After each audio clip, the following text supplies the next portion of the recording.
Baiklah, Bismillahirrahmanirrahim. Assalamualaikum warahmatullahi wabarakatuh. Salam sejahtera, salam sehat buat kita semua.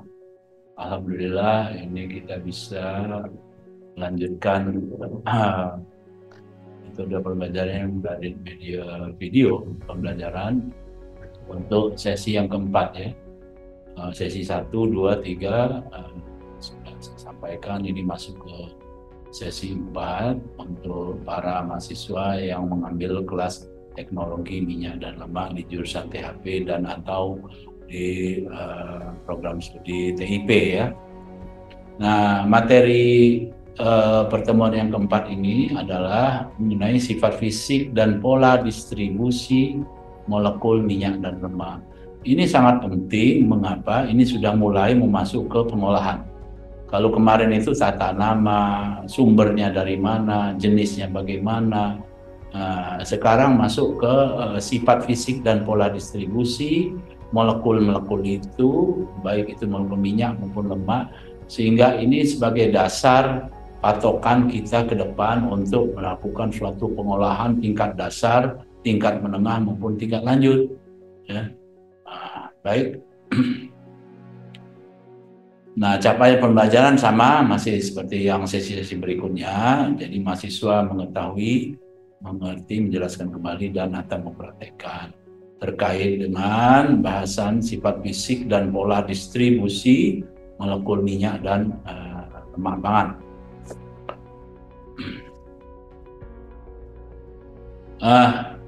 Titik leleh asam lemak ya. Bahwa istilah titik leleh ini ada di lemak, asam lemak, yaitu suatu komponen dari lemak ya.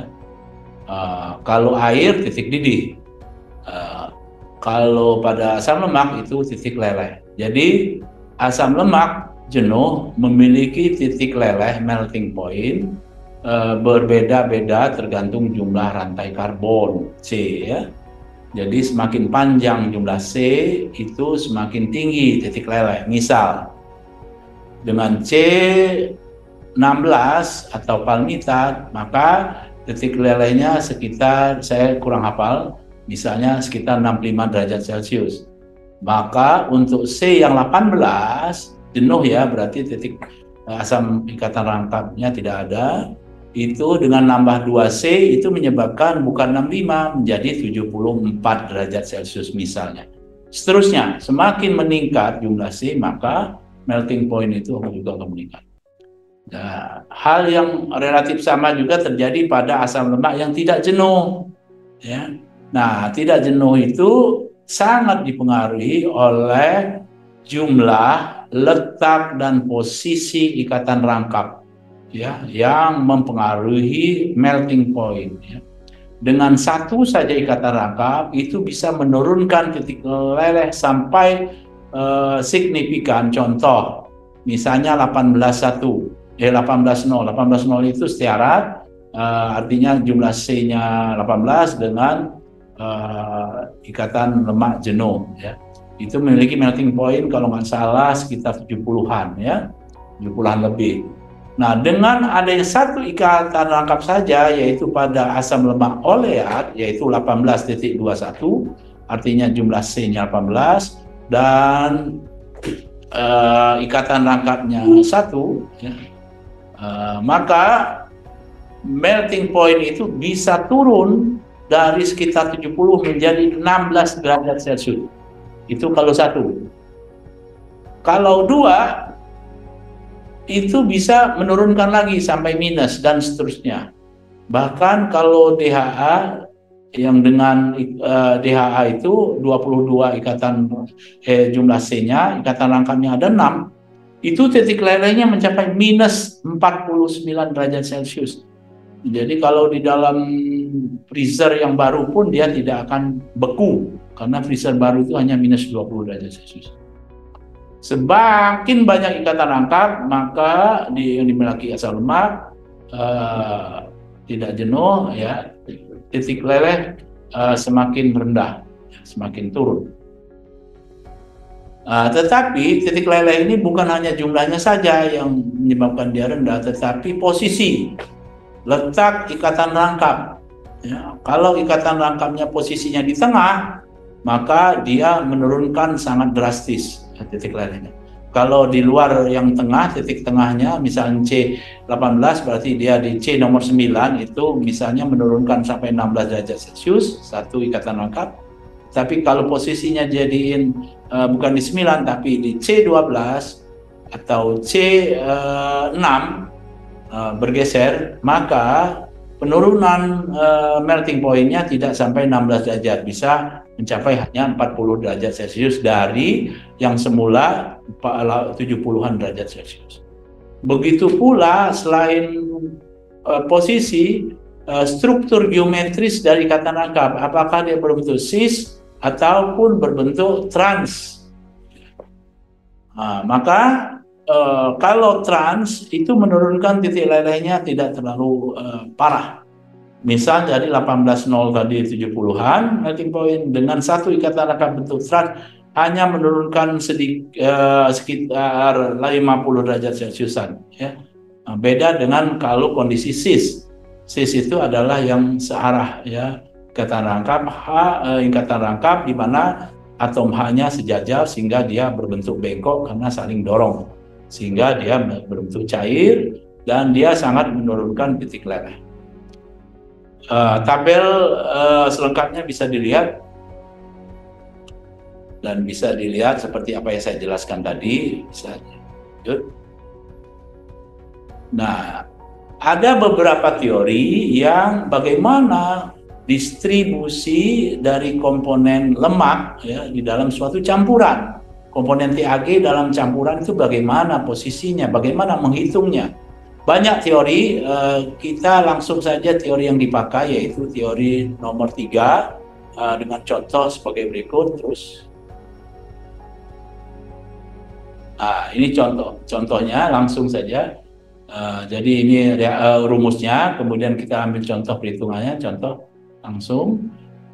Nah, ini dalam contoh, misalnya dalam lemak terkandung, ya, dalam suatu campuran lemak, ya, terkandung TAG dengan posisi asam lemak palmitat 8%, P, kemudian stearat 2%, kemudian oleat 30%, dan linoleat L itu 60%. Nah, kemungkinan bentuk TAG berapa jumlah bentuk TAG dari 4 jenis asam lemak tersebut?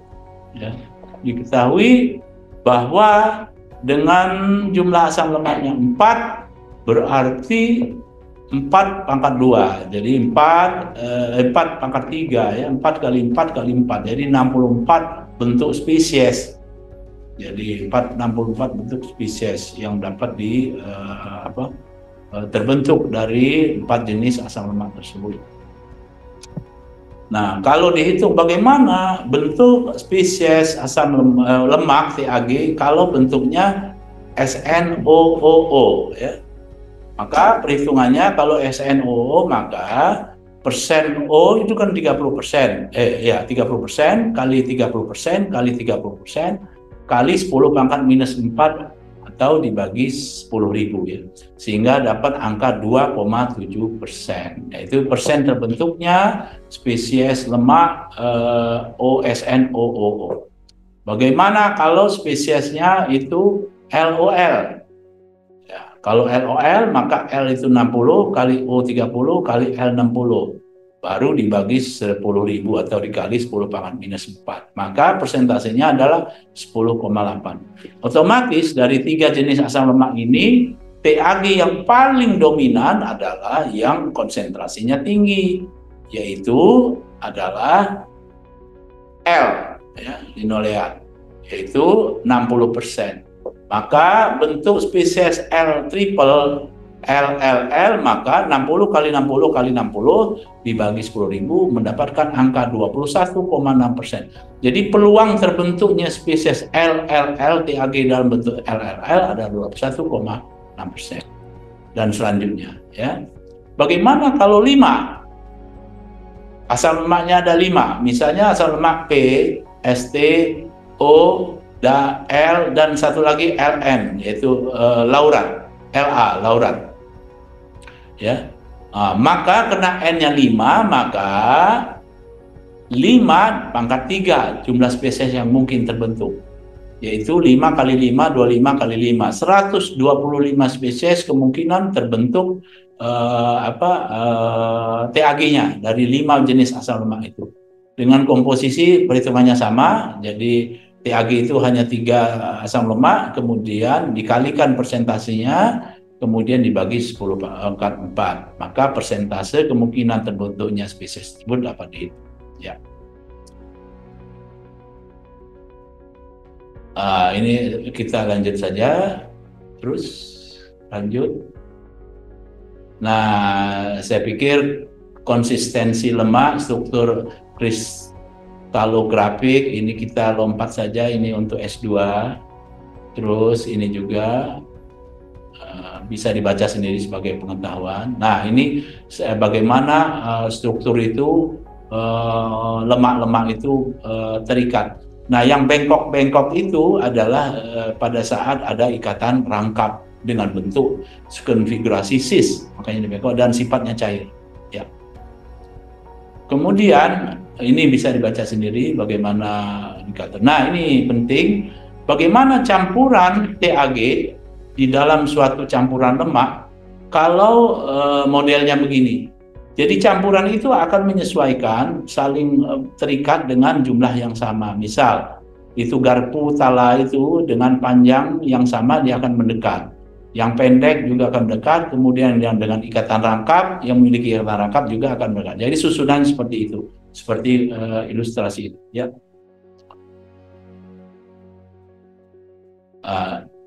Ini bisa dibaca sendiri ya, bagaimana bentuk beta, V, ini khususnya dalam pembuatan coklat ya. Bagaimana coklat mudah meleleh di mulut dan lain sebagainya, ini dari struktur alfa, beta, beta aksen dan sebagainya. Ya, bisa dibaca sendiri. Kemudian lemak alami produk turunnya berisi campuran sejumlah besar asid. Oke, itu bisa dibaca sendiri ya. Ya. Kemudian ini beberapa kurva diatomerik itu kan disampaikan oleh Pak Ribut, dan ini sebenarnya kajian untuk S2 juga. Ya. Ini bagaimana performance dari energi kalau campuran lemak itu dapat dilakukan ya. Ini juga bisa. Jadi ini contohnya mentega padat dapat meleleh di atas suhu rentang suhu yang relatif kecil karena triasilgliserolnya terdiri dari bentuk beta POST, beta STOST, dan beta PUP. Nah, peleburan ini dapat terjadi pada suhu mulut. Nah, ini teknologi pengolahan tingkat lanjut. Nanti kita dipelajari biasanya untuk S2 ini ya, karena untuk menciptakan suatu produk yang berbasis minyak dan lemak sehingga disesuaikan karakteristiknya, melting point-nya dan sebagainya ya. Ini juga kita lompat saja ini ya, karena ini untuk S2 ya. Ini juga terus beberapa bentuk heksagonal dan sebagainya bisa dibaca sendiri. Ya. Nah, paling enggak ada 5 faktor yang mengenai konsistensi lemak. 1, proporsi kandungan padatan dalam lemak. Kemudian, nah ini yang saya sebutkan tadi, nomor, jumlah, ukuran, dan macam kristal juga mempengaruhi keras tidaknya produk yang dihasilkan. Kemudian kekentalan cairan, kemudian perlakuan suhu, terakhir adalah kerja mekanis. Itu juga mempengaruhi bentuk dari produk lemak yang dihasilkan. Ya. Nah, ini seperti pada sesi sebelumnya pada sumber, ini silakan dilihat bahwa untuk beberapa sumber minyak lemak itu komposisi dari asam lemak itu bisa dihitung yaitu terikat pada C1, C2, C3 pada gliserol. Kemudian kalau ditanya misalnya di cow's milk, yaitu lemak susu sapi itu kalau kita lihat jenisnya ada 1, 2, 3, 4, 5, 6, 7, 8, 9, 10. Ada 10 jenis asam lemak, yaitu 40 ya, dan seterusnya sampai 18 berapa itu? 18,2 ya. Nah, kalau ditanya mana yang dominan, tentu tinggal menjumlahkan persen mol dari masing-masing asam lemak yang terikat pada C1, 2, 3 itu ke bawah. Misalnya untuk 40 berapa persen molnya, itu berarti 5 ditambah 7 ditambah 43 berapa, dan seterusnya. Nah, jumlah yang terbesar itulah asam lemak yang dominan pada produk itu ya, jumlah dominan yaitu jumlah persen molnya. Berapa persen mol berarti jumlah masing-masing asam lemak itu total ke bawah, kemudian jumlah total tersebut untuk 10 jenis dijumlahkan ke bagian kanan. Jadi jumlah masing-masing asam lemak dibagi total sebelah kanan itu dikali 100%. Nah, itulah persen asam lemak terkandung dari suatu sumber bahan dan seterusnya. Ya. Ya. Saya pikir itu beberapa referensi bisa dirujuk, buku-buku wajib, dan silakan cari yang banyak di online ya, terkait dengan konsistensi lemak. Nah, mungkin itu yang dapat saya sampaikan pada sesi 4. Selebihnya silakan belajar secara mandiri dan diskusi di antara mahasiswa untuk memperoleh wawasan dan pengetahuan yang lebih luas terkait dengan teknologi pengolahan minyak dan lemak. Saya akhiri, kurang lebihnya saya mohon maaf. Saya akhiri, wassalamualaikum warahmatullahi wabarakatuh.